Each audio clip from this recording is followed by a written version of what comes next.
Assalomu alaykum birodarlar. Mana inkubatorning apparatimiz rejalar ochib chiqishni boshlandi.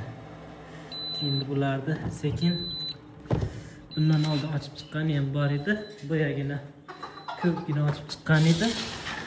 Mana bu yerga olib qo'ydik mana.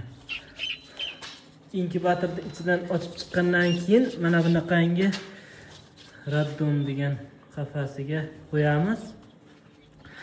Issiqqinada mana bular isitib berib turadi.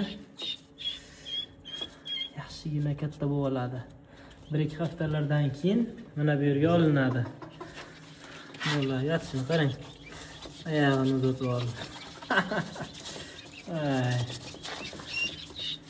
Chiroyligini qaranglar bularda.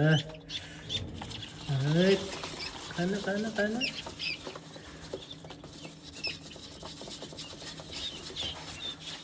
Kimga kerak bo'lsa bemalol telefon qilishlaring mumkin. Mana